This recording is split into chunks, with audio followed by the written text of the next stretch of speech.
California. There, Mario Andretti was absolutely dominant. He started on the pole, led every lap, and scored the victory. Then, at Phoenix, Arizona, Roberto Guerrero started in last place, worked his way through the field, overcame a penalty, and scored his first IndyCar victory. At the great Indianapolis 500, it was again Andretti dominance. Fastest man in the practice, led most of the race laps until his engine faltered. Al Unser picked up the lead and his fourth Indianapolis 500-mile race win. A week later, at Milwaukee, Mario Andretti was leading when suddenly his rear wing came off and sent him screaming into the walls. He injured his right shoulder. His son Michael picked up the lead and the victory.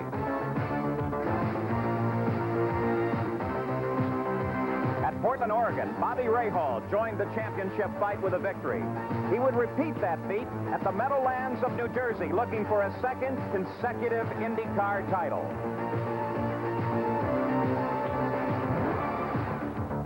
On the Burke Lakefront Airport in Cleveland, Ohio, Emerson Fittipaldi found the checkered flag first and began his climb to a championship. He would repeat that, challenged only by Danny Sullivan on the last turn of the last lap at Toronto. But Fittipaldi kept the car under control and saw his second checkered flag. You rode with Michael Andretti at the Michigan 500 as he scored the win and his first victory at 500 miles. Then, at the Pocono 500, Michael was leading Mario when suddenly the turbulence from Michael's car sent Mario skidding into the wall, this time injuring his other shoulder. Michael had his problems, too, when he faltered on a pit stop and the crew pushed the wing off the car. Rick Mears picked up the lead and his first win in over 2 years.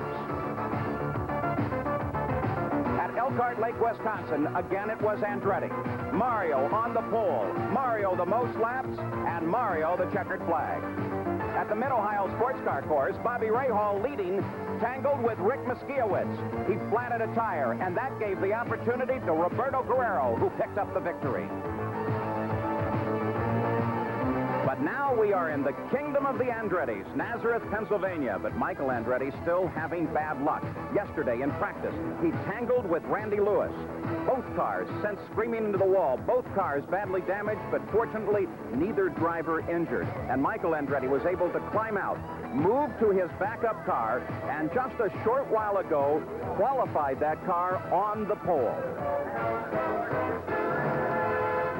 The place is a brand new racing facility, Pennsylvania International Raceway, and the event, the 13th round of the IndyCar season, the Bosch Spark Plug Grand Prix. It's really a wonderful, wonderful racetrack. It has all the high technology anyone can want, but unfortunately, we've had a lot of rain here, and they qualified this morning after over 1 hour of practice to prepare these cars.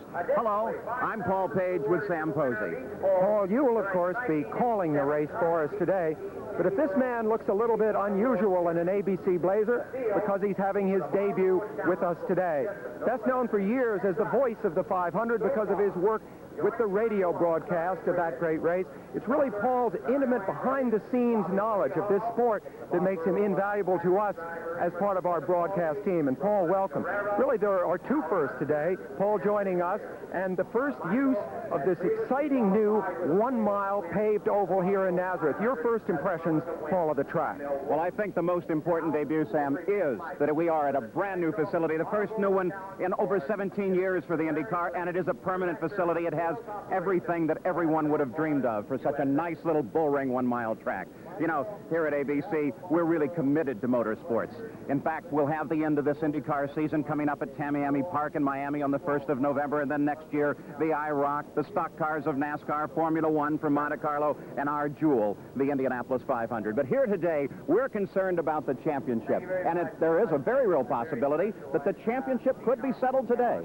And if it is, there will be an ironic twist to developments, because here we are in Nazareth, Pennsylvania, home of the Andrettis, Michael and Mario, and yet it is right here that they may lose this year's chase for the championship. If Bobby Rahal has a strong day, Mario and Michael do not, Rahal may clinch the championship in the Andretti's hometown. But Michael is strong. Just a short while ago, owing to the rain and the lack of practice time, Michael qualified on the pole for this race, and right now he's with Jack Arute. And Paul, Michael Andretti is getting ready to get inside the race car. Michael, what a difference a day makes. Trashing a car yesterday, sitting on the pole. Any concerns, though, starting this car? No, no concerns at all. The Craco guys have this car just as good as the other one, and I don't see any problems. Nazareth, your hometown, a lot to prove to a lot of your friends this afternoon? Well, not just that. It's just very special to be on the pole here at home, and now our next thing is to win it. Well, the last time they ran a big race here at Nazareth on this 1-mile oval, it was dirt, and the man that won it was Mario Andretti. Maybe Michael can make it Michael today. Today's telecast is being brought to you by Robert Bosch Corporation, makers of Bosch Platinum, the ultimate spark plug.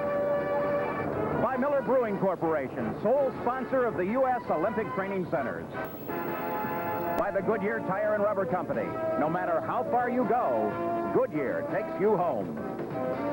And by STP, makers of STP oil treatment. We've got what it takes to perform.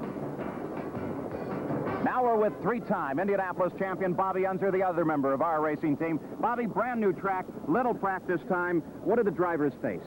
To begin with, Paul, it's a Penske perfect racetrack. Most beautiful 1 mile oval built. I mean, it's just beautiful. Next thing is, it's going to be a little bit different today. We're going to see something different because the drivers have no practice time. They have approximately 1 hour total time on this track. No testing, pre-testing, anything like that. So it's all going to be different, and I think what we must look forward to is different grooves. The drivers don't know where to pass. They don't know where the other guy's going to go. They don't even know where the fast grooves are. There's quite a bit of difference in the fastest speeds and the slowest speeds because it's all new. But it's going to be a good race. It's a neat track. Well, the speculation is now over. It's time, Bobby, for that most famous command. It's that time. The time that we've all been waiting. And for those famous words that we all want to hear, here is Mr. Ben Dixon, Vice President, Bosch Corporation. First of all, welcome to the inaugural running of the Robert Bosch Spark Plug Grand Prix. And now, gentlemen, start your engines.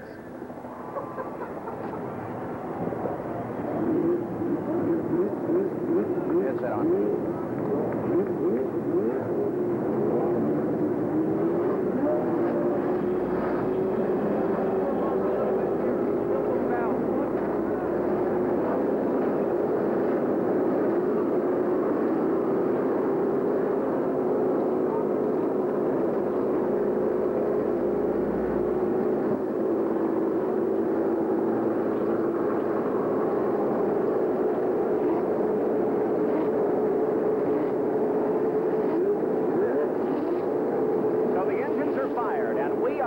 Racing for the first time here at Pennsylvania International Raceway. You're looking at the front row, of course, Michael Andretti, and just alongside Pancho Carter. So we're set and ready to run.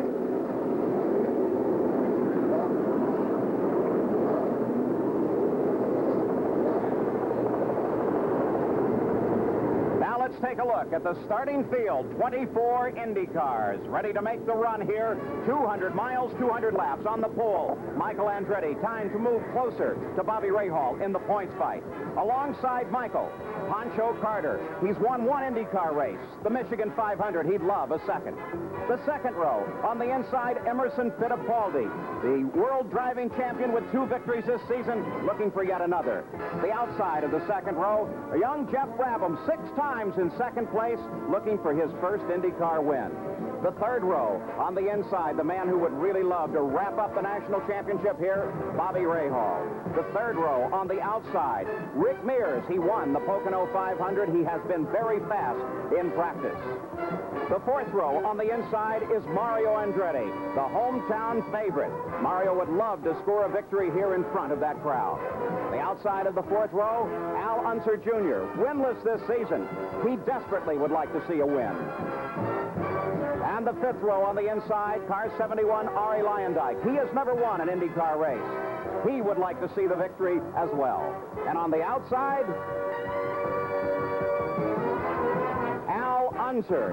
He is in the car normally driven by Roberto Guerrero. Remember that Roberto Guerrero was injured in a practice accident at the Indianapolis Motor Speedway, and Al Unser has been tabbed to take over that car by Vince Granatelli. The rest of this 24-car field, Jose Legarza, A.J. Foyt in the 6th row. In the 7th row, three-time Indianapolis champion Johnny Rutherford. Rookie this year, Jeff McPherson. The 8th row, Derek Daly, Kevin Cogan. The 9th row, Danny Sullivan, one of the owners of this facility and a former Indianapolis winner. Dick Simon, who has never won an IndyCar race on the outside. The 10th row, Fabrizio Barbaza and Chip Robinson driving his first oval race. The 11th row, John Andretti, cousin to Michael Andretti, sits here on the inside, and Davy Jones on the outside. 22 cars now ready to start this 500-mile race. Now, here could be a serious problem. As Bobby Unser, we look down to the pits and see Chip Robinson still sitting. The car is not started. He's been having a little bit of problems, Paul. I noticed when he went out to qualify, they had some problems. That's a relatively new team. It's a little hard to tell by what they're doing what the problem is, so we'll just have to wait and see. That team, of course, controlled by Bob Coolius, so famous for his endurance in sports car racing, now trying to bring Chip Robinson into the Indy ranks. Sam Posey, we talked about how difficult this track will be because the drivers don't know what to expect. Notice how wide and smooth it is, Paul. This is going to mean that as you come into a turn, you're not really sure, and we have a view from inside of Danny Sullivan's car there, you're not really sure where the other men are around you. It's like going down a freeway that's 4 lanes wide. And now we're hoping to use both of our in-car cameras. You saw Danny Sullivan, and here is Al Unser Jr. Now, Al is starting well back in the field in the 4th row, so you can get a view just up ahead. There is Rick Mears as we're all ready to get this race underway. And, of course, the one car we will really watch is this number 4 machine, Al Unser, the winner of the Indianapolis 500, the second 4-time winner there, as he is filling in for Roberto Guerrero. Guerrero still unconscious in an Indianapolis hospital. As the field comes down, the green flag flies. Michael and Pancho go side by side into the first turn. Pancho Carter tries to pull just ahead, and Pancho Carter jumps into the lead.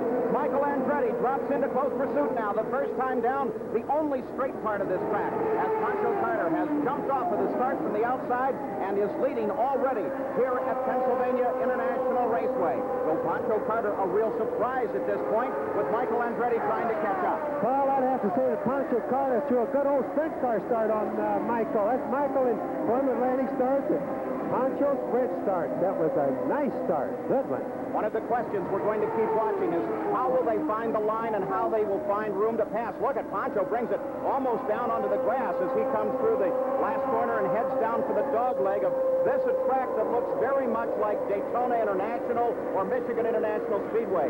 4 turns and a dog leg just beyond the start-finish line. Except, of course, that this is almost flat, Paul, not banked the way Daytona and Michigan are. However, it goes steeply downhill through this part that you're watching right now. It goes down 35 feet elevation change from the highest point of the track, which they're now beginning to approach, and the lowest point at the other end of the track. And by the way, if you haven't heard much about Pancho Carter lately, remember that he is one of the great veterans of this sport. He is today making his 134th career IndyCar start, so he has a lot of experience. And these, of course, are the first laps that Pancho Carter has led in 1987.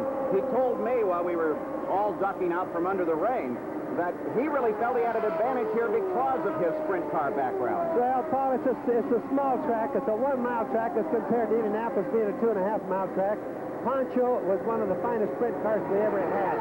He's driving for the machinist unit team, which is John Barnes is the chief. He's very good mechanic, very good chief for this type of track also. I think their program is finally coming together on this team. We watch Pancho Carter, and you can see at the back of the wing from time to time, because of the tremendous humidity here, the wing vortex, a little twirl that comes off the back, gives you an idea of how effective those wings really are. Well, obviously, to get around this track at these speeds, and they're averaging right now in the high 150-mile-an-hour range, you need enormous aerodynamic downforce. Here's the battle now for 3rd place. That is Emerson Fittipaldi, currently occupying 3rd, and Bobby Rahal has started up there to challenge Emerson Fittipaldi. Rahal jumps up from the 5th spot, now lying in 4th and battling with Fittipaldi. Emerson Fittipaldi, Paul, is not normally known for his oval track quickness, or just not enough experience in oval tracks, very good road circuit. He's been getting better, and I think the team has found a good setup for the cars on oval track. What makes this extraordinary, Bobby, as you know, he blew his engine during the qualifying this morning. They changed that engine in 35 minutes, and they've got the car operational again. So the battle for third place we watch as Ray Hall closes down just a bit, looking for that place to poke his nose if he can get past Fittipaldi. But we were talking about the problem with Chip Robinson's car. Let's go to the pits and Jackaroo. Paul, you've heard about gearbox problems, but here's a new one. This is the starter gear, which you connect to the rest of the gearbox to get the car under power when they say, gentlemen, start your engines. These gears failed on Chip Robinson's car. They removed them, put a new set in, tried to push start it. They've just fired it. He's several laps down, but he's back out on the racetrack. So Chip Robinson into the action. Pancho Carter is our leader, followed by Michael Andretti, Bobby Rahal, Emerson Fittipaldi, and Jeff Brabham. They are averaging just over 151 miles an hour. We'll be back. Back at Pennsylvania International, Bobby Rahal has moved around Fittipaldi now, and Rahal runs in third place. Just ahead in traffic is Michael Andretti, and Pancho Carter is still at the head of this race. And now he is encountering back-marker traffic, slower cars. Because of the lack of time on this track, he really has to tiptoe his way through. Yes, and yet the average speed has risen steadily. It is now at 159.28 miles an hour, just under 160. So Carter, running this high line that we see him using here, is not being held up very much. So Pancho Carter, actually, from his first laps without traffic in front of him, picks up the average speed over 7 miles an hour. That's because it's a cool day here, and the heat is coming into the tires. The tires are coming up to their best operating potential. One man we definitely have to keep an eye on, the number 1 car, that is Bobby Rahal. He runs in third place. He battled early with Emerson Fittipaldi, picked up third place. He'd love to be much further forward because he does have the chance of locking up a championship here today. He also has to be very careful, Paul. Remember, with Rahal, 3 races from the end of the season, in the third race right now, he must get points. Very important. So he would be very foolish to make a hard charge for the lead this early in the race. We're going to see a total change of strategy after the pit stop. Probably a lot different race because there's a lot of cars getting lapped awfully early. You can see 2 cars sitting just in front of Rahal. That's Al Unser Jr. and then the famous 14 of A.J. Foyt as he tries to get down to the inside. His target is just ahead. It is that yellow and blue machine that is Michael Andretti, car number 18, currently occupying second place. Now, Rahal's trying to thread his way through traffic. Trying to get past A.J. Foyt. On the left there in the all-orange car. He just did. So Bobby Rahal works his way through. Very precarious situation, though. He's got a tiptoe. Now remember what's happening. Those guys like Foyt and Little Al have already been lapped awfully early in the race to be getting a lap down. So Pancho Carter still leads this race. Michael Andretti is running in second place, followed by Bobby Rahal. And then currently riding in fourth place, as we watch the leader, Pancho Carter, is Jeff Brabham. There's an interesting car as well. We're talking a machine that has an alternate power plant from what has become the standard today. Well, we have 3 engines, Paul. We have a Chevrolet engine, we have the Honda engine, and we have the old trustworthy Cosworth engine. Brabham, of course, is running a Honda. Rick Gallis has stuck by that for a long time, and it's really turning out to be not only a reliable engine, but probably the best fuel mileage engine that we have going today. The leader, Pancho Carter, as he works his way past Derek Daly, and there on the right side of your screen is Jeff Brabham. Now, his deal with Rick Gallis is over at the end of this season. 6 times in his career, he scored second. He would desperately love to see a win, wouldn't he? Well, he certainly would, Paul, more than ever. In fact, about the time that they made the announcement that Little Al or Al Jr. was going to go to work for Rick Gallis next year, all of a sudden we've seen Brabham go much faster, and he's become a very competitive driver. All right, let's go down to the pits now. Jackaroo. Paul, we've seen just about everything in our stay on pit road through the years, but here's a new one for us. You see this board here? This gentleman is using chalk on a board, not to signal Jeff Brabham, but to signal the signaling pit. It seems that the Brabham team's radios between the pit and the signaler have gone out, so they're using the blackboard to signal the signaler to then in turn signal Jeff Brabham. Another point to remember during pit stop, Brabham was late getting to the line. They had a problem with the rear air jack. They put a new one in, but they don't know if it works. Back up to you. Hey, Jack, I had exactly that situation myself once. I volunteered to help on the pit board for Wally Dallenbach at Michigan International when we signaled from way out by the edge of the track. And that's how they got the signal to us. I'll tell you, Sam Posey, I only did it once.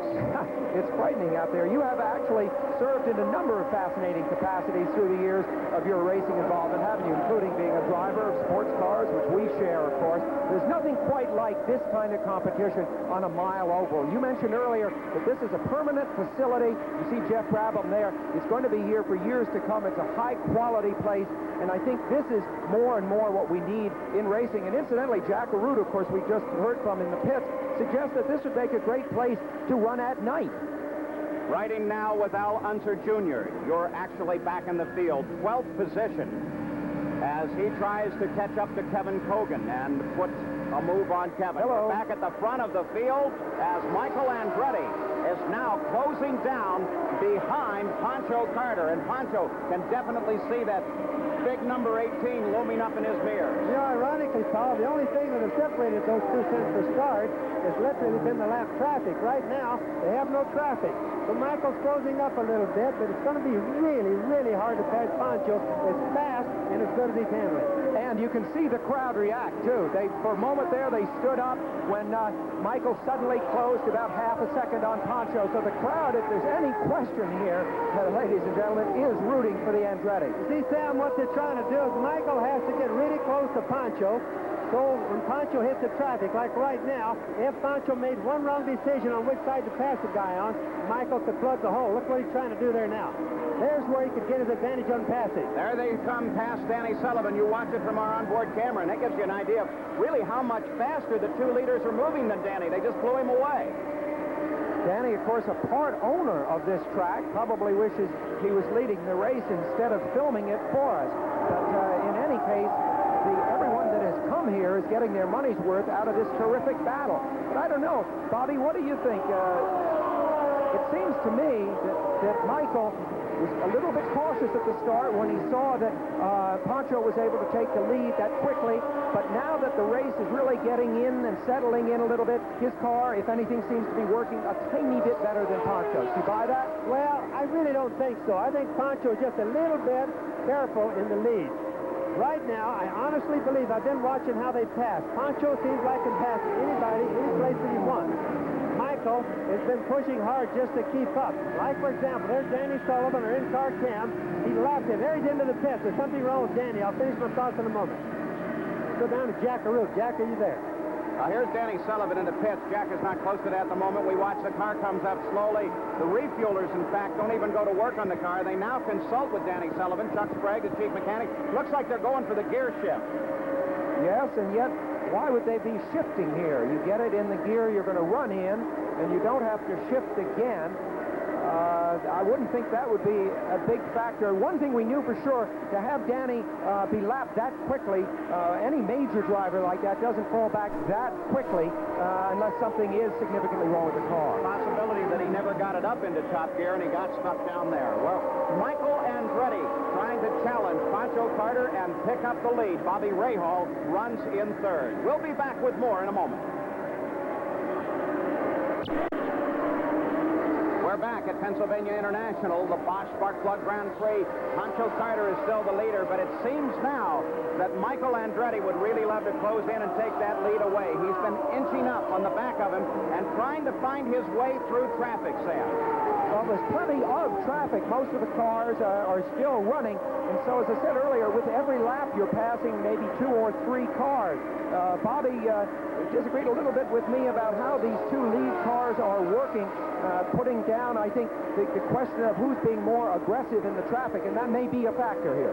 Well, what in fact we're seeing is both of them are real careful. I think they're both being a little bit careful. Let's go down Jack Arute and see what's been going on in the pit. Well, there's been a problem, as you saw, on the Miller American car, of course, of Danny Sullivan. This is Derek Walker, who is the team manager for that car, and Derek has been in conversation with Danny Sullivan, and they've had a problem with the gearbox. The car jumped out of gear. They worked on the back of the car, got it back to where it was operational, and now Danny is coming back in. So the problem has not been solved or resolved, and they're going to have to come back in and work on it some more.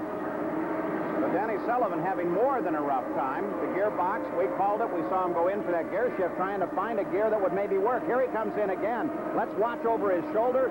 He looks up toward Chuck Sprague, who handles the right front of that car. Now the body work is coming off. Bobby Unser, speculation. That's a dead sign, but probably what's happened is they run the car like in 5th gear or 6th gear, whatever the top gear is in it. That probably broke. They probably can't make the other gears work, and they wouldn't be sufficient at this track anyway because they don't shift. Danny is going to be the subject of a profile on 2020 on Friday, October 30th. I think that'll be fascinating, and it's interesting that once again it is this man, Danny Sullivan, who is representing the racing fraternity to the outside world. And frankly, I think we're very lucky, all of us, that he is doing that, because he's a gracious man and very, very intelligent. Plus, he's the real thing as a race driver. Danny Sullivan really out of the run at the moment. He's not showing anywhere in the top 10 as they continue to work on that car. The Penske team doing their job. The attention focuses once again to the lead as here comes Michael Andretti. He tries to get down inside Pancho Carter, and we look to see, can he get it done? Michael Andretti gets past him and picks up the lead. Excitement here, the crowd on their feet, waving Michael on. Just because sort of thing, Bobby, you were talking about, it happened in traffic. Pancho was a little cautious. Michael saw the moment coming from a couple of car lengths back, seized the opportunity, took the lead. If the guy behind the leader pushes hard enough, Sam, as we talked about earlier, it makes the leader have to make his decisions perfect. Pancho can't always make them perfect. Michael can't always make them perfect. So if you push the guy hard enough, he's going to go the wrong way and get past. But will the roles now be reversed that Pancho is behind? Well, we'll find out how good. Remember, after the pit stops, it'll change a whole lot. But I think Pancho's going to stay right on Michael. Those two cars have been by far the fastest in the race so far. No, but my guess is that Michael has a slight car advantage at this point. I still think he's finding it a little easier to make ground when he gets a clear part of the lap. I think, traffic notwithstanding, we will now see Michael, who came from 2 seconds back of Pancho, slightly pull away. Of course, for Michael, this is a very important position. He is second place in the points behind Bobby Rahal. He needs every point he can get. In fact, Barry Green, his crew chief, said, we've got to win everything in order to win the championship. That is definitely still in Michael's game plan. Let's never lose sight. This is Michael Andretti's hometown. Hometown drivers always seem to go a little bit faster in their home. I think that Mario will be the same way. The Andrettis really are expected to go fast here today. Right behind Rick Mears now is Michael Andretti. It's Rick Mears in that yellow car. Mears, of course, often the winner at Indianapolis.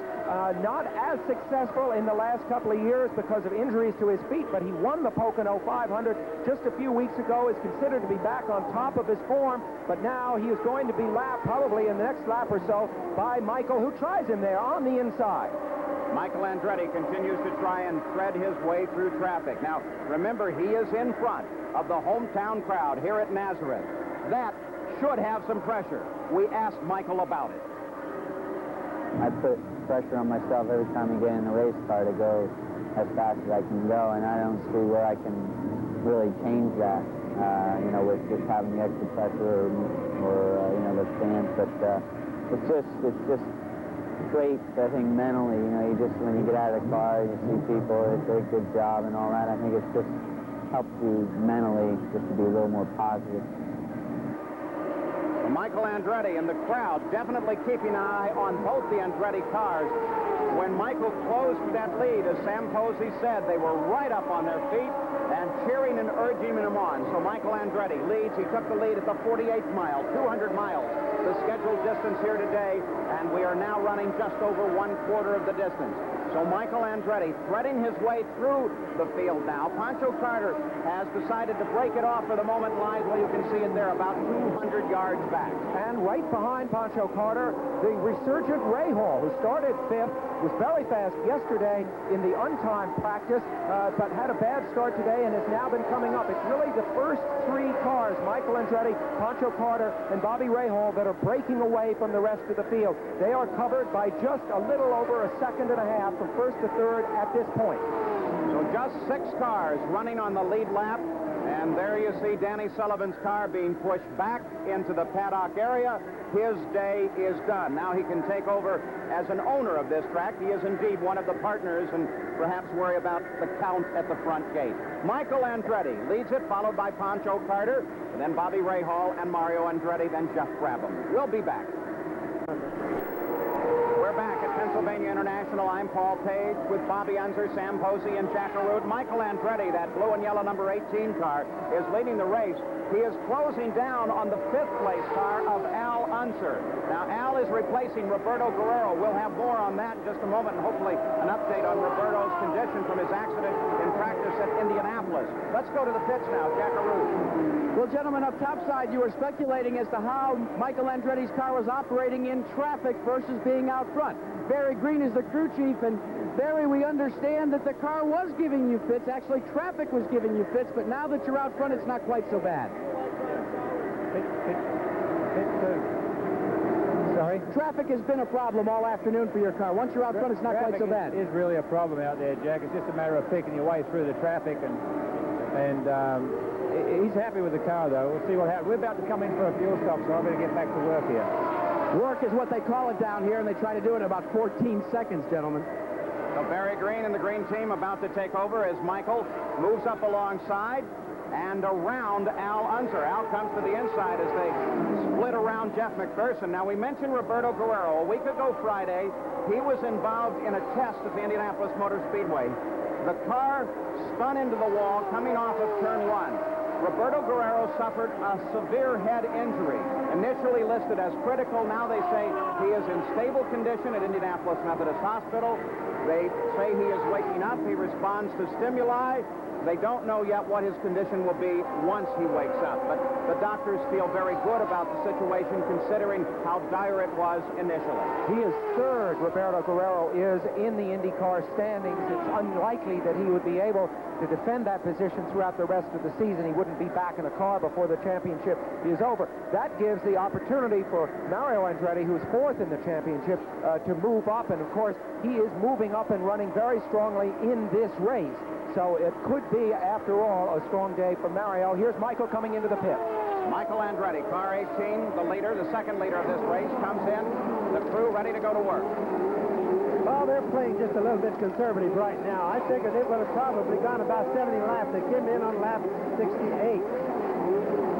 Stop looks routine to this point. Michael's got to... Let's go to Jack Arute. Now, what Michael Andretti and the crew did, remember at Michigan when they kept stalling the car when they came in?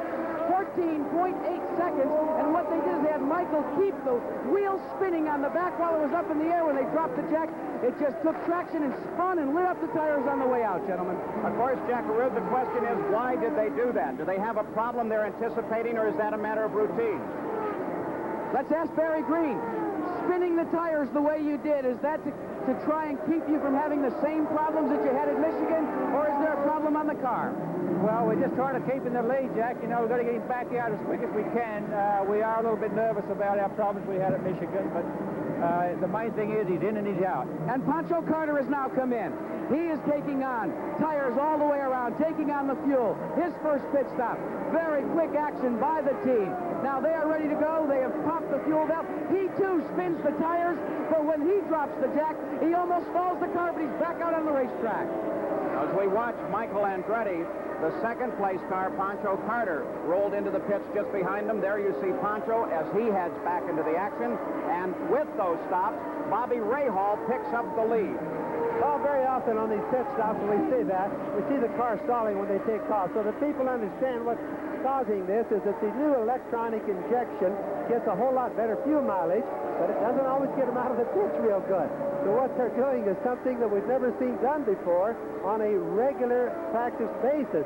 Taking off when you're in the air, trying to, so when the drag releases, the tires are already spinning. Now the downfall could be that the tires grab a hold before the jack gets all the way up and bend the air jack. That could happen, so we should watch for that. Also, it does make the takeoff harder. You saw Michael Andretti come out in a huge slide, and there's always the danger that your sliding car will come out wide in the pit lane, and a guy coming up behind you, you'll have an accident with him. And as we see, by the way, Pancho Carter here, he had a slower pit stop by far than Michael. It took him 21 seconds, so he has dropped back. As we look at Bobby Rahal, Pancho Carter has dropped back in the exchange. During this exchange of pit stops, though, we've seen these oval track racers take a page from drag racing. In order to ensure that they won't stall the car when they spin the tires and light them up, they're laying water down beneath the rear tires, so when they drop that, Jack, it lights the tires up, but they have some pretty decent traction when they come out of the water box. The acceleration of these cars, incidentally, is fantastic. 0 to 60, it's almost untimable. It's probably in the 2-second area, so they are incredibly fast. And Jack mentions drag racing. One of the greatest drag racers of all time, Kenny Bernstein, who runs a funny car in drag racing, is getting into IndyCar racing quite possibly next year. He bought an IndyCar recently. He would be a very welcome addition, but he might be surprised to find some of his techniques already in play here. We watch Bobby Rahal right now. This is the man that could conceivably rack up the championship today, but he can only do that if he can get Michael Andretti not only out of the first position, but really out of the points fight. You know, there's another wrinkle, too, to the Rahal-Andretti confrontation here, because really, Nazareth is a blue-collar town. There are concrete plants. That's the product around here. They make concrete mix, and that's the nature of the people that live here. They live here almost all their life. Bobby Rahal, by contrast, is a real man of the briefcase. He has a college education. He is most certainly a white-collar kind of guy by comparison, and I thought there might be some resentment here in this town of Nazareth for Bobby Rahal. But, you know, moments before the race, I saw several banners around here saying, "Go Bobby Rahal," encouraging him. So they're very open-minded here. So we've seen the first series of pit stops. Michael Andretti's crew the fastest at 14 seconds, Pancho at 21, and Bobby Rahal came in at 17. We'll be back with more from Pennsylvania International. Back at Pennsylvania International, the 20 car, Emerson Fittipaldi. It was running in fifth, and just moments ago, the engine let go. As we go back and take a look at that, there is Fittipaldi. The engine, Bobby, just grenaded as he came over the start-finish line. Boy, it did. It just looked like the hood just even heaved out on it. It was a bad blow. Look at all the oil and water coming out of it. That's what you call a real serious engine blown up problem. Now, we talked about the technology, the design of this track.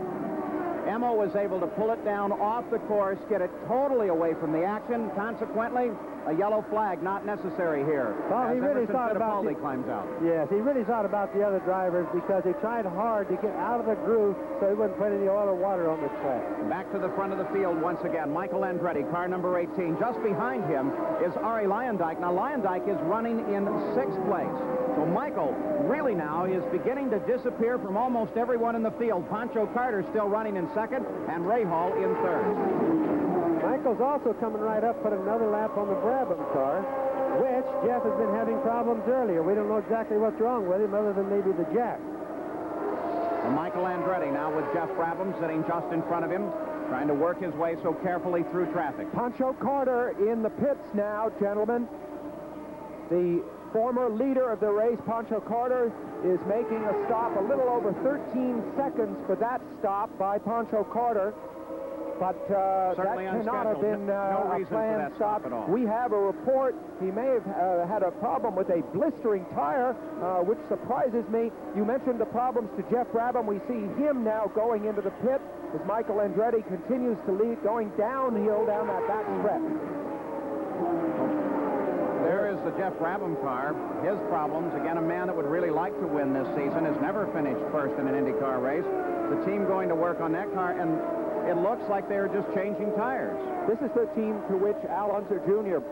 will go next year. It's a 2-car team right now. Next year, there's going to be just 1 car for Al Unser Jr. It's an Albuquerque-based team. Bobby, I suppose there's got to be a strong feeling now in Albuquerque, a loyalty feeling that they're going to really have a strong Indy team next year. Well, they should have. Rick Gallis spends a lot of money. He has a very good team. He just needs to get a few things put together, and that's a winning team. Jeff has been fast almost all year, and he just could win a race, but a little mechanical problem like he's having now just can't be helped. Back to the lead once again, Michael Andretti. He runs alone now. Bobby Rahal is in 2nd, and sitting almost a full lap back from Michael Andretti. So with the stops and great work out of that pit crew, which means so much here, with a 14-second stop, they got Michael out and into traffic and well ahead of everyone. And the more the race progresses and the fewer cars there are on the track, the faster Michael Andretti becomes, the bigger his advantage becomes over the rest of the field. Well, Michael Andretti out in front. There is Dad, Mario Andretti, car number 5. He rides in 3rd place now, but in this short time, he is 2 laps behind his son. He just doesn't have a good setup, Paul. He obviously has not had any mechanical problems. He's what would you call an average working good, but he's just not going fast as he usually does. Mario has normally been very fast on the fast tracks, Indianapolis, Michigan, places like that. Michael has been tough all year. He, of course, won the Michigan 500, his first 500 miler. But Michael is the hot one right now. Because most of the practice, all but an hour of the practice, was rained out, everybody assumed it would be whoever made a really great guess, and it looks like Michael and Pancho have, and Mario could have made a little better guess. Of course, Pancho's had some problems. He's been in the pits when he shouldn't have been. He's fallen back. His first pit stop's a little slow, so I think we can count Pancho back for just a little bit. All right, we watch the leader, Michael Andretti, car number 18. We take a look at Pancho Carter, who is now well back in the field in 5th place, owing to that unscheduled stop. And Jack Arute has that story. You talk about making a guess on the setup. Well, Pancho Carter did, as everybody else did for the start of the race. But here's where the guess came up short. They blistered the right front tire. Now, that's indicative of just searching for the proper setup. They didn't have the car absolutely perfect for this Nazareth Speedway. Although he led, he raced hard. It was costly. He had to come in for that 15-second tire exchange, and it's dropped him so far out of the hunt for the lead. A mere consequence of how you set up the car. Sam Posey, that could have been measured in a couple thousandths of an inch. And it gives you an idea of what everyone else has to worry about, while they might be very fast right now, is something working away at them that they didn't account for. Well, exactly. I mean, when you talk about the setup of the car, you talk about the way the tire meets the road, the camber of the tire. Is it standing up vertically in relationship to the road? Is it tipped in slightly? Is it tipped out? Is it towed out? Is it towed in? There's so many variations on these cars that to come up with what we're calling a setup and do it blind without any empiric information due to days of testing at a track is a real nightmare for a crew chief. Now, Barry Green is the crew chief of Michael Andretti's car, who you see there, the yellow and blue car, currently at the back of that pack, although leading the race. He has come up with a real whiz-bang of a setup for this race.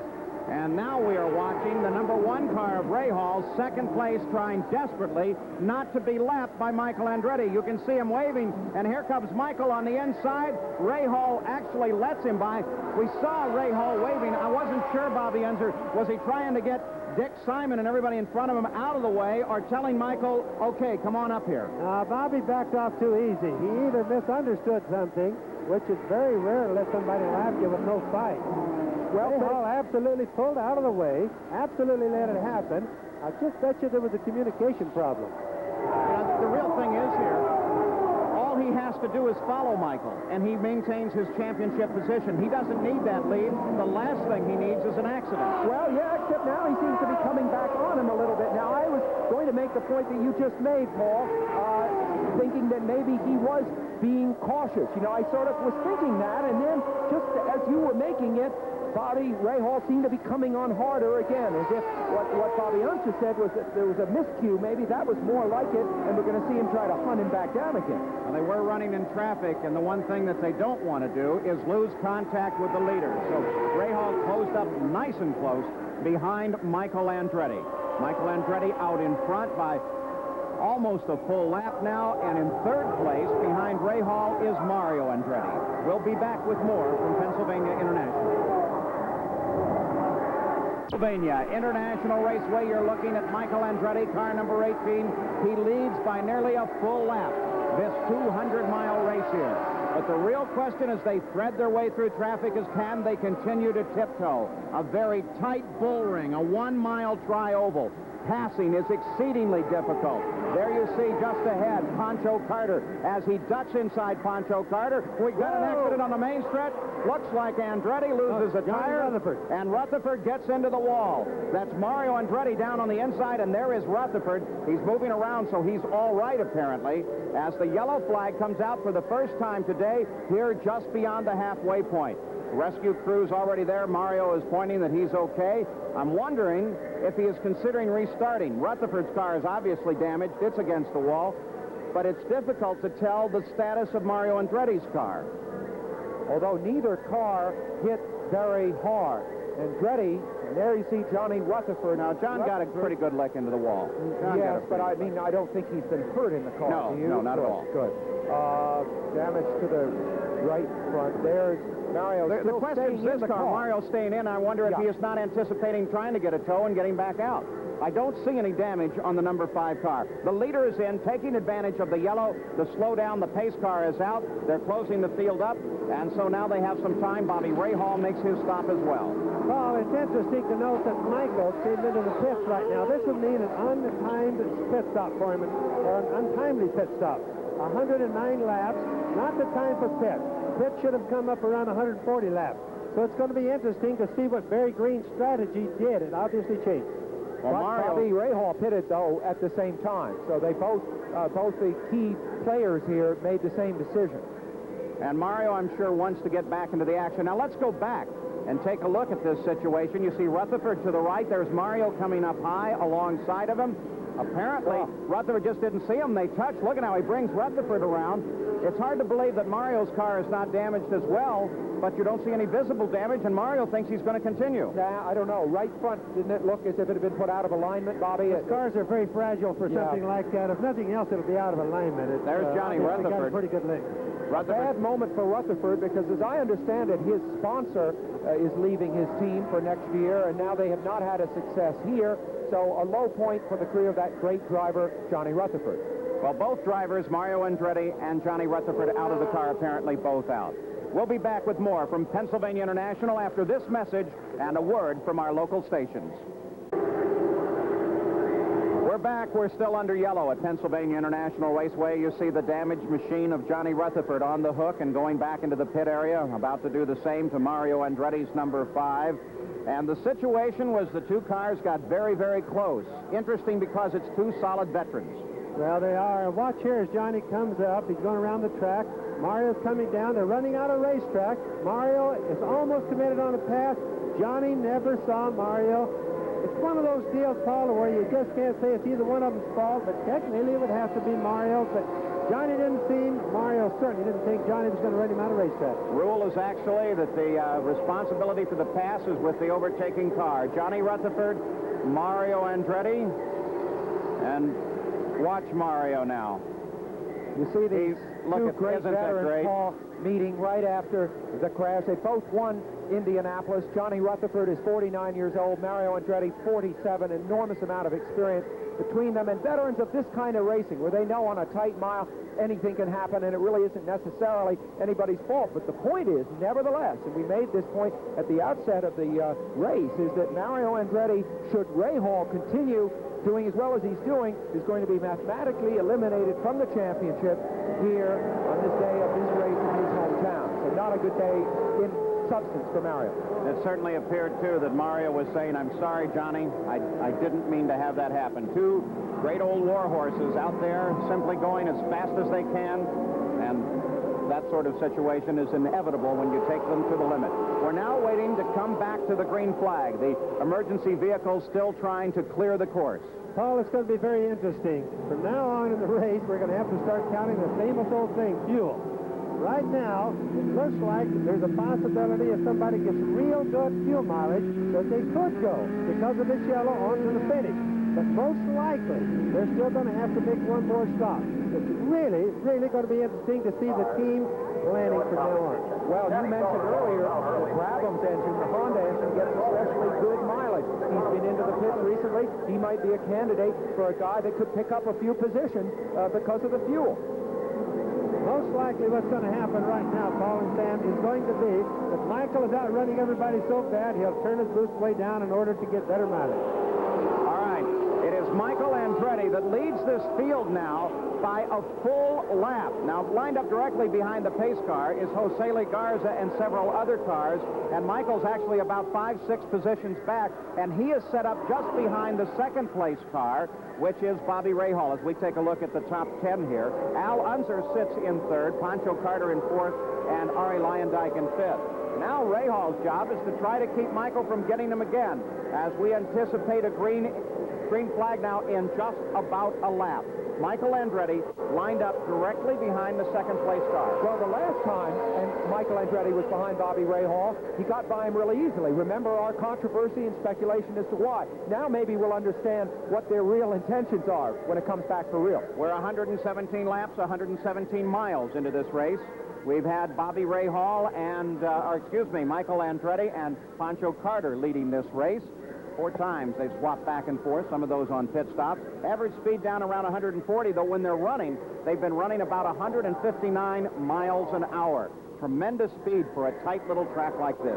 The 1 mile, the inaugural race here at Pennsylvania International Raceway. Now, the pace quickens. The pace car is off. Michael Andretti sees the green flag ahead, and we're racing once again. The first yellow in the history of this track for the Indy cars has now gone by. And Michael Andretti closes in behind Rahal. Pancho Carter tries to get inside as well. So Pancho Carter fighting in there. He is actually in 4th place and off the pace of the leader. 2 laps back, but he'd like to get that lap back away. Well, he would. Now, let's see. We're going to find out if his handling is good. Look at him work up on the high side. The car was ticking really good earlier, Paul, but remember, he blistered a tire that they probably adjusted the car to overcome this. Carter real close to that wall. Yes, and just as at the start of the race, Carter very quick right off the bat. And then maybe he has a little problem with the setup of the car. He starts to fall back. Notice that Michael Andretti very careful as he closes down behind Al Unser Jr., currently running in 7th place and 3 laps off of the pace. But Michael knows that the end of his championship could come here at any moment. And if he had any inkling of what happened to his father, then now he's going to be doubly careful. That was a block. No question about it, and Pancho, it seems, lost a little ground because of it. Now, this is an ideal situation for Michael Andretti. He's now got a little room behind him on the racetrack. Alonso Jr. ahead of him on the track. Pancho Carter in orange and beige there right behind him. We watch the leader, Michael Andretti. He is car number 18. Just behind him is Pancho Carter. The actual rundown for the top of the field is Michael, then Bobby Rahal, then Al Unser, then Pancho Carter, and Arie Luyendyk. Well, I've sitting here and done a little bit of figuring. I'm sure that the faster cars, at least, are going to have to make another pit stop. Point came in just before it went green for a last fuel tip-up, so he might be trying to make the end, but Michael is just going to have to stop again, I'm sure. Those stops probably would be what are called the timed stops, correct, Bobby, where they just splash in a little fuel for the last part of the race. All right, we take a look here at Al Unser. This is the senior Unser, the 4-time Indianapolis champion. He is in car number 4, normally belonging to Roberto Guerrero. We mentioned the Guerrero situation, his injury in his practice accident. But the other story, of course, is that Al Unser was scheduled to drive the Porsche here. It was to make its debut. Brand new engine, brand new car. Now they say it's not really ready to run until Laguna Seca. It was here at the track. Everybody got a good look at it. Already it has been pulled away. They'll get some testing done, and then Al Unser will move from this car to the Porsche. There is Al Unser in that Dago car that we were so used throughout the season to seeing that wonderful young Roberto Guerrero, 28 years old, who we've talked about is now injured. But, Bobby, I don't know what your impression is or what Al thinks about this, but he's had some wonderful opportunities this year due to injuries by other drivers, including winning the Indy 500. He can't like that a whole lot, though. And by the way, we have got Mario Andretti with Jack LaRoute right now down in the pits. Jack? Well, Mario, first of all, your version of what happened out there. My version of what happened. I was passing a bunch of cars. One was Johnny Rutherford on the outside. I got a good shot at him, and I thought that he saw me, but By the time I realized he We've didn't got an see accident me, here. I We was have to too interrupt. far I'm up sorry, on him. Jackaroot. I didn't We've want got to an go accident. back The because I Dick would've caught Simon his car, wheel. I could have the other car, difficult to identify Pancho against Carter, the wall. I That think. is Pancho Carter. Hard to tell without the wing up. Yeah. Both cars into the wall, and both very still cars. So the yellow is out. Pancho, And the emergency crew's rolling toward this location. Pancho moving in his car. The 53-year-old Dick Simon on the right of the screen not moving in his car. There's Dick Simon. No, he looks okay. Interesting that as we were getting a report about one crash, Pancho trying we to get suddenly out. have another one. So we're back under yellow again at the 128th mile. Let's take a look at this situation again. This is over off of the second turn. We look at the two cars. Simon, Carter get together. Three accidents, identically the same. They touch wheels. In this particular one, though, Simon pulled right down on Pancho. Pancho had no knowledge he was passing Simon. Dick just didn't give him enough room, Paul. So now the rescue crews, there they are, a doctor, a fire and extrication expert, both over Dick Simon. He's moving around. Looks like he's helping his rescuers, but of course you don't want to make any quick moves here. Dick has apparently said, I think I can get out. That's Dr. David Crippen with his hand in the air, so there's a physician right there on the track with Dick Simon, and he is now standing in the car. He looks to be all earlier right. in the season, if you see on his right arm a kind of swollen up area, because he recently had an operation, a steel plate put into his right wrist area there. He showed me his scar just the other day. Fortunately, he's fine. Incidentally, There's Pancho Carter standing by the vehicle. I think if they come together and have words about their crash, Paul and Bobby, they're not going to be as gentlemanly about it as Mario Andretti and Johnny Rutherford. No, definitely. One of the finest runs we've seen Pancho in the Indy cars in the past few years, and it comes to an abrupt end with Dick Simon. The leader, Michael Andretti. We'll be back with more in a moment. ABC Sports presents an international classic, the Ryder Cup Golf Championship, live. Then, on ABC's college football, the second-ranked Nebraska Cornhuskers battle the Rose Bowl champion Arizona State. It all begins live at 12:30 Eastern, Saturday, on ABC Sports. We're at Pennsylvania International Raceway. They're still cleaning up the track, and the reason for it, an accident involving Dick Simon and Pancho Carter. We go back. We take a look at that situation. Carter down to the inside. Dick Simon simply turns down right on top of him. And look, that's Michael Andretti, car number 18, just behind this accident. Can you imagine what is going through Michael's mind at this moment? Boy, he came close. Michael has really dominated this race. Just look how close that is. Pancho could have just as easily slid in front of him, but he didn't, and that was really nice. But it was obvious that Dick Simon had just pulled down on him a little bit, Paul. We're looking over Al Unter Jr.'s shoulder, the accident just ahead. And this is when you try and decide where are those cars going to go. In this case, centrifugal force carried both of the crashing cars up and out into the wall, leaving the other runners behind them room to operate. That doesn't always happen, and you have to make split-second calculations. Michael Andretti, you see him here on the left of the screen in the yellow and blue car, made the right calculations, still leads the race. Michael Andretti leads, but situations develop in the pits. Let's go to Jackaroot.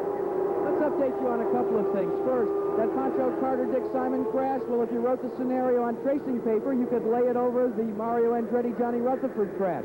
Mario continued after the crash ensued to explain to me that he thought that Johnny had seen him. It was a mistake, but that's the key to running a short oval like Nazareth. You know, visibility, while it looks good out on the racetrack, it's really intense because you're touring the circuit at less than 23 seconds. Now, here's what's unfolding in terms of final pit stop.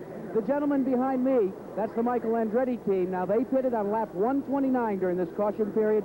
They say they can go the distance. No intentions to come back here on pit road for any sort of service. The same can be said for the man that is currently being posted in second position, Bobby Rahal. We checked with Steve Horn. They're comfortable as well. So they now feel, the pit crews that is, that their service is completed for the afternoon if they hope to win. Back up to you. So Michael Andretti, there he is, car number 18, has the opportunity to go on and continue in the points fight. This broadcast is being produced under authority granted by the Championship Auto Racing Teams for the private use of our audience. Any reproduction of this broadcast in any form without the express written permission of Championship Auto Racing Teams is expressly prohibited. We'll be back for the start of the restart in just a moment. We're back at Pennsylvania International Raceway. The pace car brings the field around on what should be the last circuit before we see the green flag again in what may become a sprint now to the finish. There's about 60 miles left in this 200-mile race. Michael Andretti, Bobby Rahal, first and second place, have both topped off their fuel tanks. Their crews are satisfied. The fuel on board will carry them to the finish. Bobby Rahal sits just in front of Michael Andretti as the pace picks up. Nick Finoro, the starter, gives them the green flag, and we are back racing with Rahal simply trying to get away from Andretti if he can. He'd love to keep Andretti from passing him and putting him a lap down. Rahal is in the red car right ahead of Andretti in the yellow and blue car. Rahal on the left of your screen. So we watch Michael Andretti closing fast behind Bobby Rahal. Can he get past him? That's Al Unser Jr. just ahead of him. Jr. is running in 7th place right now and 3 laps off of the pace. Michael doesn't have to try too hard. Remember, he's at least, for all practical purposes, a full lap ahead of Rahal. He doesn't want to make any mistakes right now. He doesn't need to push him too hard, Paul. All of the fighting in this field today has occurred right here, right at the front. Michael Andretti battled with Pancho Carter, then took on Bobby Rahal. Mario Andretti moved up into the top 5, then got in that confrontation with Johnny Rutherford, pulling him out of the race. Al Unser, riding now in 3rd place, has been content just to allow the attrition pull him forward through the field. And right behind him, his former teammate, Rick Mears, is now running in 4th place, again brought forward because of all the circumstances happening in front of them. That's a terrific analysis. Let me throw something in here that is purely subjective as we watch this action. I think that Michael Andretti is the fastest, loosest, most coming man in this form of racing. Bobby, do you agree with me? Oh, he's very much on a hot streak. He has been for 2 years now. Last year he was a little bit rough, but very fast. This year he's fast and smooth. Boy, that's a tough combination to beat. The track here is very smooth, too, which is one reason there have been very few retirements. Notice the drivers are not being shaken in the cockpit, not much buffeting. And in every way, I think this event is coming out as well as could possibly have been hoped on a new facility. It's terrific racing. 2 men with great incentive. Rahal trying to win a championship, Michael as well, but trying to win this race in front of a hometown crowd. But Michael, what does he have to do to catch Rahal in the point standings? You know, we've been right there all year long, and the last 3 races, everything's just gone wrong for us, and it's gone wrong for Bobby, but yet he's been coming out smelling like a rose, and we haven't. And, you know, it's just the way it goes. It could have just as well bounced, the ball could have just as well bounced the other way. You know, it's just in his year. We're not giving up by any means. I mean, if we have a good race here, we're still right there. You know, all you have to do is drop out of one more race, and you know, we could still win this one.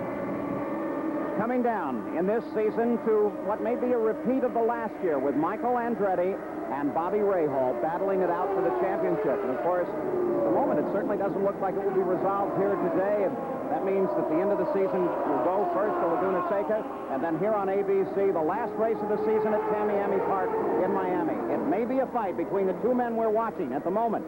The number 18 car, Michael Andretti, is in the lead. That is 2nd place. The number 1 car of Bobby Rahal just ahead. He is 1 lap down, trying not to be 2. That Miami race, by the way, is on November 1st. Please be with us for that, because I think it's going to be a dramatic conclusion to this year-long battle between these 2 men. Both have won 2 races, but the key difference in their championship scoring is that Michael Andretti, you see on the right of the screen here, has 4 second places. I'm sorry, that Bobby Rahal has 4 second places and Michael Andretti none. So that's really the difference in the way the scoring has added up. Of course, when you analyze the season, as Michael Andretti comes up to the outside, will he put Rahal down? Rahal is slowed by traffic in front of him. Little Al, John Andretti, cousin to Michael to the inside as they come past him. No change in position, but for a moment there, it looked like Michael may have had him. 3 Andretti's in the race, Paul. 2 Unsers in the race. A lot of family tradition going on here at Nashville. John Andretti, son of Aldo, who is twin brother to Mario. Very good cousin driver, one whale of a driver, comes off the USAC sprint and midget circuit. championships there. Now moving up to the IndyCars, taking over the ride vacated by Tom Sneva. Boy, this is classic. Here are the two guys that are battling it out for the championship, and they are now battling it out here absolutely wheel to wheel. This is great stuff. Ray Hall, if he seemed to let Andretti by earlier in the game, obviously is not about to let him by this time. Speaking of family affairs, another family out in this event, both of them running at the moment.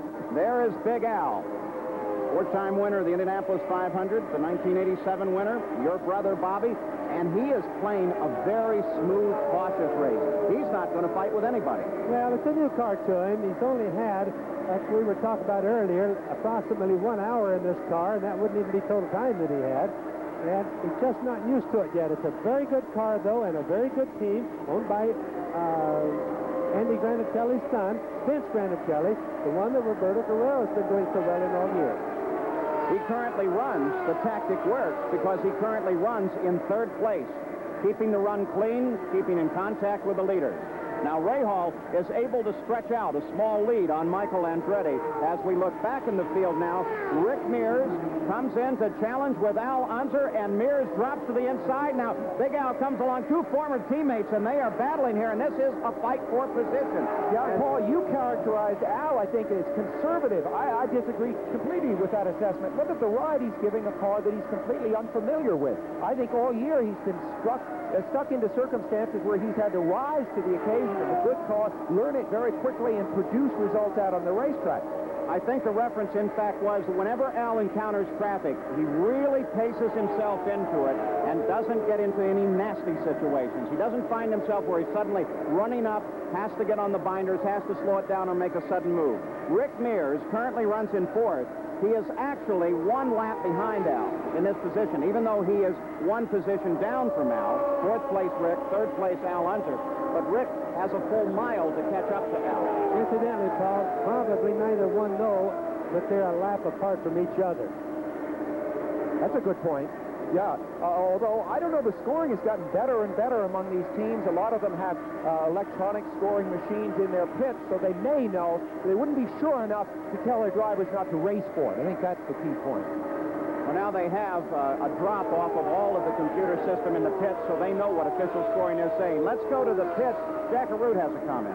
Well, Bobby Unser, in answer to your question, actually, Chris Mears, Rick Mears' wife, has radioed to Rick that he is indeed a lap down to Al Unser. So they're racing, but they're not actually racing for position. When we think about Big Al, we have to remember that in his career, he has won over 20 races on 1 mile ovals, and this race is not yet over, about 40 miles yet to go. The leader is Michael Andretti. We'll be back after this message and a word from our local station. We're back at Pennsylvania International Raceway. 38 miles to go now to the finish of this 200-mile race, the inaugural Bosch Spark Plug Grand Prix here. Michael Andretti is the leader. Bobby Rahals in second, 1 lap behind the leader. Then Al Unser, followed by Rick Mears and Ari Lyondike. It has been an exciting run. Most of the battling has been at the front of the field. That kind of traffic is what the fans here have been seeing all day long. Everybody running extremely close as we watch Ray Hall and Andretti continue to fight and move their way through the field. Cars out of race so far today. Well, Danny Sullivan, first one out, an owner of the track, first to retire. Problem transmission shift linkage. Fittipaldi, you saw the engine let go, and then accidents involving Rutherford, Mario Andretti, Dick Simon, Pancho Carter. Best word is, though not official, that none of these drivers have been injured as a result of those accidents. Interesting that Michael Andretti has not pursued the idea of trying to pressure his way past Bobby Rahal. Rahal in the red car, right there in the center of your screen, and then Michael Andretti here in the yellow and blue car. He has just been dogging Rahal, making Rahal do all the work as they cut through traffic, just sitting there confidently, almost a full lap up on his rival, just watching him. Sam, I think that shows the experience that Michael has gained this year over last year. He's really being a smart businessman right now, keeping Bobby Rahal right in his sights, right in front of him, really not making a big issue out of putting that last little yard or one car pass on it. All right, if they would complete the race in the positions they are now, then Rahal comes out of this in the point standing with 162 points, Michael with 137, a 25-point distance, and still keeping Rahal within reaching distance of Michael Andretti by the end of the season in that race at Tamiami. Michael leads it at the moment. Now, just in front of this fight is Al Unser Jr., the 7th place car. He has one of those marvelous new pieces of technology, the onboard camera. There's the shot. Just behind him, if you could see out those mirrors, you'd see Michael and Bobby Rahal. He is riding in position, keeping track of where he is on the course, but not just Al. With the onboard camera, the pit crew has a certain advantage. Let's go to Jack Arute. Well, throughout the years, a pit crew, especially in the late stages of a race, have their eyes glued to the start-finish line. This is the crew for Al Unser Jr. They're not even looking at the racetrack. I kind of thought maybe they were looking at Saturday afternoon cartoons, but they've got themselves a monitor and they're watching their driver tour the racetrack via our onboard camera. A new twist to racing, I think. Yeah, and I'll tell you another thing, Jack. I think it may lead finally to a raise in the driver's salaries, don't you? Finally, these crew guys say, hey, it's a lot harder out there than I realized it was. Maybe these guys aren't getting paid enough after all. And by the way, there is a controversy in this league of racing that maybe the drivers are not getting paid enough. The cars, of course, will hate my saying. Jack Arute. Sam, one of the things both former drivers, you and Bobby Unser, might have to prepare yourself for is the fact that they might begin to second-guess a driver as to what he's doing, because now they can see, and guys like you can't lie or stretch the truth. Oh, that's why Bobby and I have retired, correct, Bobby? Well, there was that time when telemetry first came on the car, and the driver would say, I'm getting around here never lifting. And then they go back and look at the telemetry and find out, geez, you lifted 4 different times going around that place. We're watching Michael Andretti trying to close down on the 2nd place car, Bobby Rahal, 1 lap behind, averaging just over 155 miles an hour every one of these laps. Not average speed of the race, but they're hitting about 155.3. So Michael Andretti leads it. 2nd place is Bobby Rahal. Al Unser is up in 3rd, then Rick Mears and Ari Lyondike. We'll be back with more in a moment. At Pennsylvania International Raceway, I'm Paul Page with Sam Posey, Bobby Unser, and Jack Arute. We are watching Michael Andretti as he gets his way around Bobby Rahal and puts Rahal yet another lap down. No change in position. Rahal was 2nd anyway, but taking advantage of lap traffic, he just moves right around smooth as can be. The lap traffic in question was young Davy Jones of the A.J. Foyt team. Jones made a move which just set Andretti up perfectly, and he took full advantage of it. It's one thing to sit behind your rival, but if a real opportunity does develop and your car is working, then you take it. Michael Andretti has led the last 101 miles here at Pennsylvania International. The hometown crowd, they're enjoying this show, and they're getting one terrific show. I'll tell you, this track, first time out of the box, of course, there was an old dirt track here. It went dark. Roger Penske brought in 22,000 tons of asphalt, covered it over, made it into this magnificent little race. A lot of good work done in this track. The drivers seem to appreciate it, but it's very tight. It's producing one great race. It's just been a good race from the start through right now, Paul. It'll be a good race till the end. There's been more passing throughout the back of the pack. Unfortunately, we just can't show all the good racing that has been. It's been a really exciting day. Michael Andretti leads. Bobby Rahal in 2nd place. In 3rd place is Al Unser. Rick Mears now runs in 4th place. The man who won at the Pocono 500 after his 2-year dry spell, and now is back on the winning streak once again. So Rick Mears, that big car number 8, moving now in 4th position. We had a chance to take a look at Rick Mears away from the track. Rick and Chris Mears recently bought this Reading, Pennsylvania home in order to be close to the Penske racing operation located just minutes away. Although most of Rick's racing memorabilia remains at his Bakersfield, California home, the trophy from his Pocono win holds a very prominent spot here. It represents the end of a 2-year dry spell for this championship racing driver. It meant a lot. It, as you know, it was 2 years, you know, almost to the day since we'd won a race, and it was at Pocono the same way. And that one was very important because it was the first race after the accident to win. So after waiting 2 years to get another win, it was as important as that one. So it was really a very important win for all of us, for Pennzoil, for myself, for Penske. for the guys on the team, just all the way around. It just kind of, you know, got the momentum going again, so to speak, and I think it shows. The Pocono win was very special for Chris Mears, her first time in the winner's circle as Mrs. Rick Mears. Chris enjoys the perks of being a champion's wife. Probably getting a chance to meet so many interesting people. I think that's one of the things that I really like about it, probably because I'm a people person. And, you know, it's almost, I also like the fact that the IndyCar circuit, we're almost one big family, so that's really special too. When the Mears get some time off of racing, they spend their time outdoors hunting or racing their snowmobiles.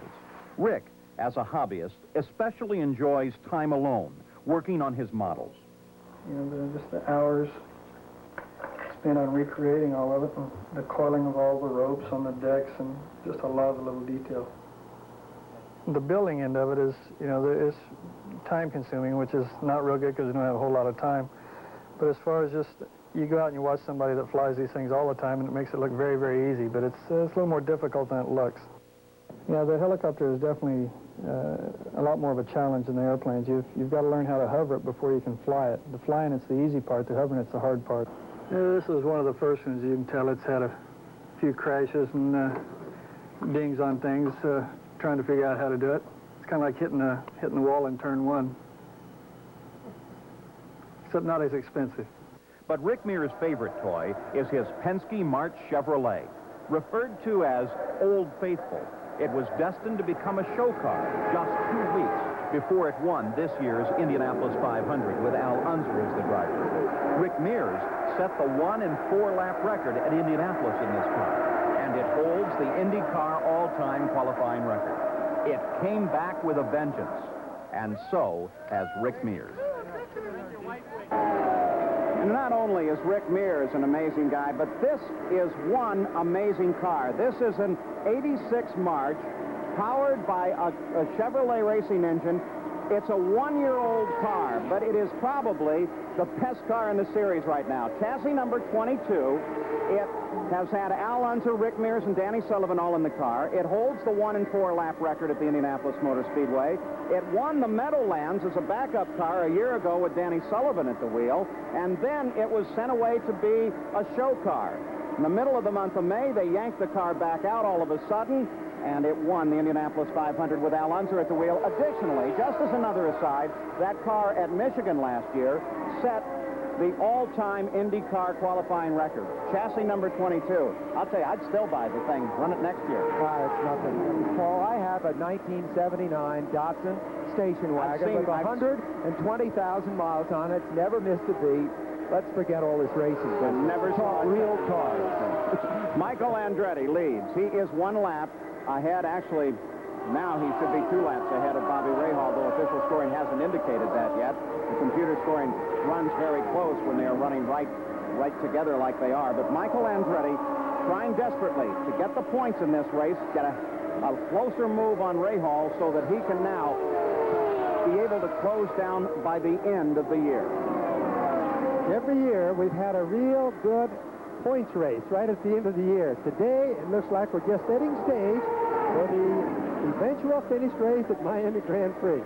Michael certainly helped to put that on, Bob. Then one of the nice things about the PPG IndyCar World Series, the fight has carried to the end as Rahal still trying to worry Michael and doing it as they move through traffic. That was Chip Robinson and Derek Daly out of the race now. No indication said to be out of fuel.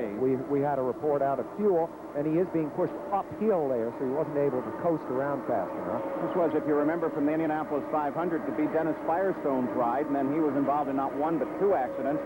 And as a result of his recovery, Derek Daly got the opportunity. He did very well with the car, finishing 3rd at Milwaukee, his best finish to date, and has decided to finish the season out in that car. You know, nobody has been killed in IndyCar racing for 5 years, which is fabulous. But it should not be forgotten, and I think Roberto Guerrero's injury is a vivid reminder of this.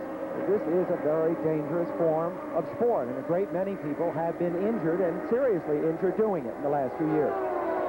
Here is Bobby Rahal now receiving a challenge from that bright Dayglow red number 4 car of Al Unser. That is a fight for position. If Rahal cannot hold off Unser, then Unser will move into second place. Michael Andretti, while right there, is a lap ahead. Here comes Unser high on the outside. Look at him. Is he going to get Michael as well? He just may as Michael Munz moves down to the inside, and Big Al blows past both of them. Boy, he sure came to life there. That was a good pass. I don't know whether he caught them both by surprise or what, but Al is really on the move. I bet he really wakes Rahal up right now, Paul. 14 miles to go to the finish. Michael Andretti leads this race. Bobby Rahal has dropped back now to third, and Al Unser comes up into second place. So Michael Andretti, the leader, but a new man in second place. Al Unser gets around Bobby Rahal. We'll be back with more in just a moment. Back at Pennsylvania International Raceway, I'm Paul Page, Sam Posey, Bobby Unser, Jack Arute. Michael Andretti leads it.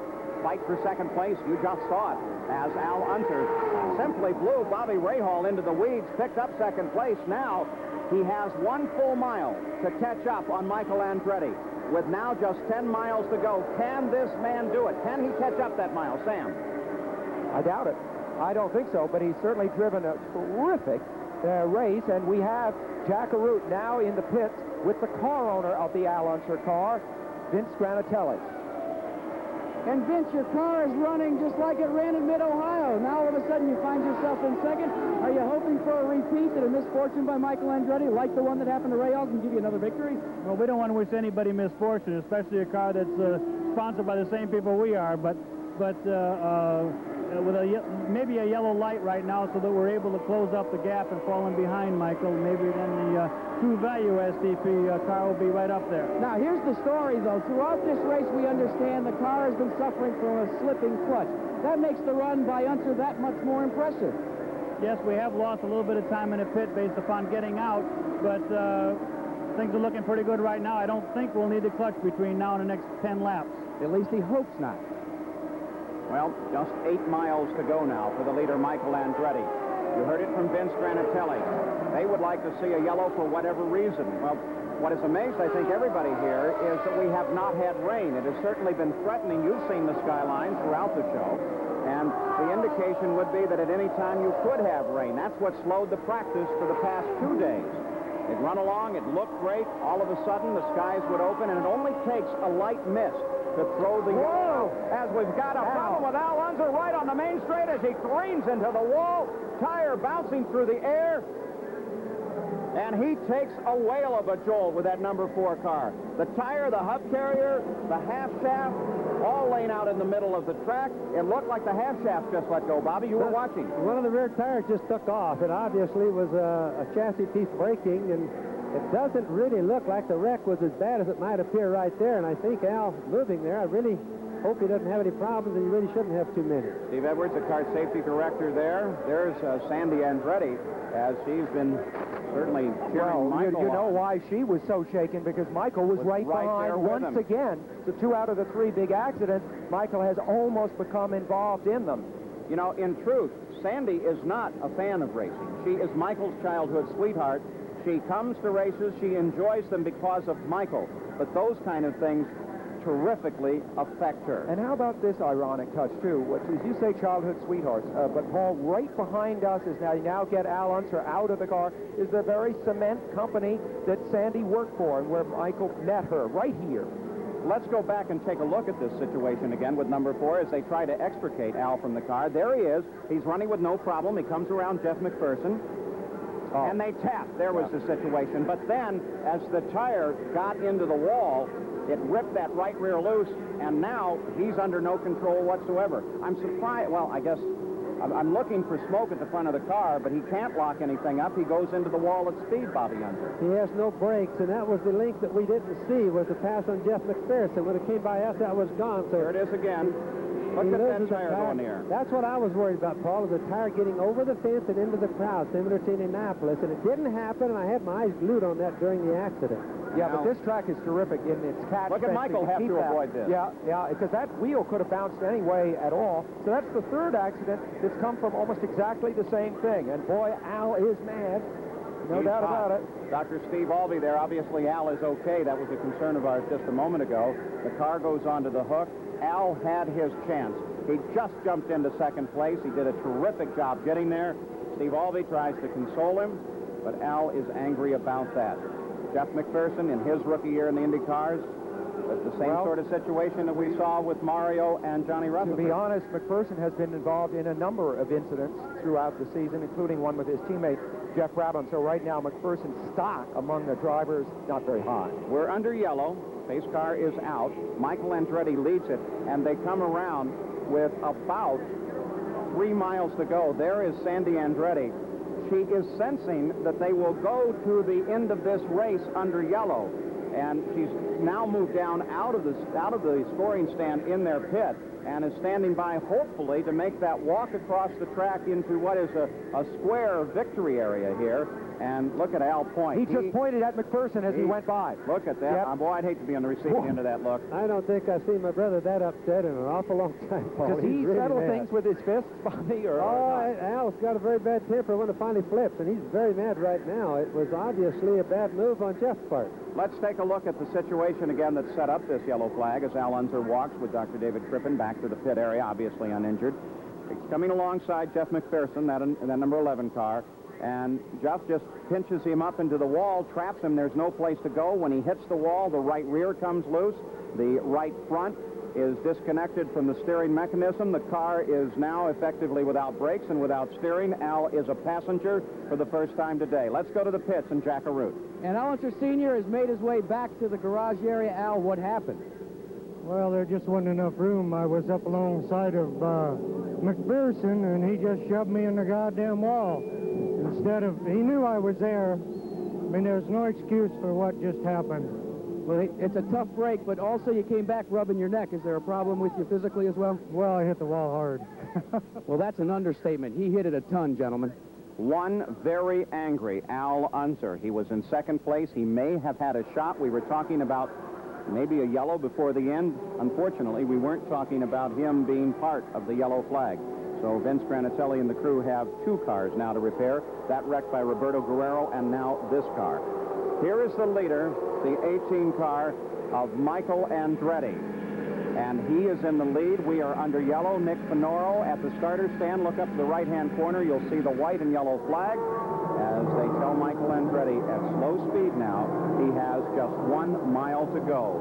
And this inaugural race here for the Indy cars on this brand new facility, Michael Andretti will go to the finish at reduced speed. Yellow flag will call the end of this race with now less than a mile for Michael Andretti to come to the finish. The Andretti's believe in superstition. I don't think we're going to see Michael wave to the crowd until this thing is truly over, even though technically there seems to be hardly any way he could lose the race at this point.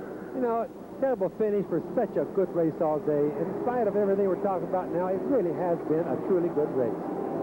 Here is that hometown crowd. They begin now to cheer. They're ready for Michael Andretti as he comes off the final turn and heads for the finish line. 200 miles about to be complete, though obviously not at full chat. Second place, Bobby Rahal right behind him. The points fight continues tight as Michael Andretti wins the 200-miler here the first time at Nazareth. A terrific race. Sandy now celebrates, and Michael now waves. I've done it. I won in front of everybody that ever supported me. Boy, that's neat to do it right in your hometown. It's just so nice. I want to make you race my hometown one time, and I've never been so happy. And Michael just had a good day. Sandy can now say, see, everybody, you see how really good he is? So almost 20 years has elapsed between the running of the last major race here at Nazareth and the running of this one. The last one was won by an Andretti, and now this one. They put the end of the parentheses around that long layoff for this track. Nazareth couldn't be happier. They've seen an Indy winner, a world driving champion, and now they've seen the son win in front of their hometown crowd. Michael Andretti wins the first race at Pennsylvania International Raceway. Bobby Rahal second. We'll be back in just a moment. International Raceway, the Bosch Park Plug Grand Prix. Michael Andretti is the winner, followed by Bobby Rahal, Rick Mears, Arie Luyendyk, Kevin Kogan, and Al Unser. Let's go now to the winner's circle, Jack Arute. And Michael Andretti, congratulations. It certainly wasn't an easy afternoon. You were close to all the action. Yeah, we were right in all of it. I tell you, there was a few accidents in front of us, but I'll tell you what, I got to give credit to Peter Gibbons giving me a car. We didn't touch the car all weekend. The thing just was on rails. It was just fantastic. Now, the last time you had to go and trash a car the day before practice, you brought out the backup car. That was at Phoenix, Arizona, and you scored a victory there. These backup cars seem to work just as good, if not better, than your primaries. Well, it's the Craco crew, I'm telling you. They had another car that was ditto to the other one, and they just did it. The Craco pit stops were just fantastic. What about those pit stops? We saw something for the first time. It looked like it might have been a reaction to what had occurred at Michigan. When you brought the jack up, you kept the tires spinning so that when you dropped the jack, you'd light the tires up, but you wouldn't be in danger of stalling the car. A little new unfair advantage for this team? We weren't going to stall it in the pit this time. Well, it's a good hometown victory for you, and what about all the crowd there? Could you feel their electricity when you were inside this race car? Could you tell that this was in front of everybody? You can feel it for sure, you know, feeling everybody, seeing everybody in the stand, everybody, all the hometown people. It was just great. Now, when you went home yesterday after crashing that race car, you had to talk to some of your friends. What was the feeling? I mean, did you go home and say, hey, look, don't count me out of this thing. When we qualify, I'm going to do well, and I'm going to take it to victory lane? Or did you kind of just lay low back at the house and say, I'll let the race car do the talking tomorrow? Lay low, really. You know, we still didn't know what we had. We just got to run a couple laps yesterday, so we didn't know. But I felt pretty confident that the car was going to be competitive today, and it was. It was great. Well, some hardware now to be exchanged, and Michael Andretti has gone to take on the victory here in the first annual race here at Nazareth International Raceway. Ben Dixon is now about to make the presentation. Problems as well, but finishes in sixth. All our employees and customers, congratulations for winning the inaugural Bosch Boxback Grand Prix. Thank you much. In your hometown on top of it. Thank you, Ben. Well, that's what happens when you win in your hometown and win the first race. You take home all the hardware. Gentlemen? Well, in the point standings, Michael Andretti inches his way forward, now 25 points behind Bobby Rahal. The battle there continues. Let's go down again to Jack Arute. Well, Bobby Rahal may have finished second to Michael Andretti, but he continues to lead Michael in the points chase. And, Bobby, that's part of your game plan for these final races, is it not? Well, I think, you know, certainly at minimum we need to finish races, but obviously we go into each race trying to win it. And I just lost time on that one pit stop. I almost stalled it, and that really hurt us. I think I was within a second or two of Michael before the stop, and I was like 16 seconds down when we came out, and that's tough to make up in this... in a track like this. But the car ran very well all day. Not quite as good in traffic as I'd like, but we got it to the end, and I guess in the end result, maybe that's the important part. 3 crashes today, each of them having an effect on the leader serial. The first, Mario Andretti, car number 5, and Johnny Rutherford in 21. Triggering each of the crashes was the failure of the driver being overtaken to see the car about to pass him. Rutherford, Simon, McPherson, they all had the same problem. The second accident of the day. Pancho Carter on the inside, Dick Simon on the outside. Again, they touch. Next time they run here, Paul, they're all going to have to start thinking about that. They just failed to see the other cars, and of course it was always somebody's fault, but it alternated back and forth. Then the one that had perhaps the most effect. Car number 4, Al Unser, had just moved into second place. He was trying to get around Jeff McPherson. They touched. The right rear wheel spun wildly and high into the air. Fortunately, it stayed on the racetrack. Al Unser became a passenger. But the good news is that none of these drivers were injured in any of these accidents. So the run is complete now at Nazareth, the first time on the paved tri-oval here. And Michael Andretti has triumphed in front of his hometown crowd. 22 cars started, 14 were running at the finish. Average speed of the race, 129 miles an hour. Margin of victory, just over 1 lap for Michael Andretti. He has 6 IndyCar victories in his career.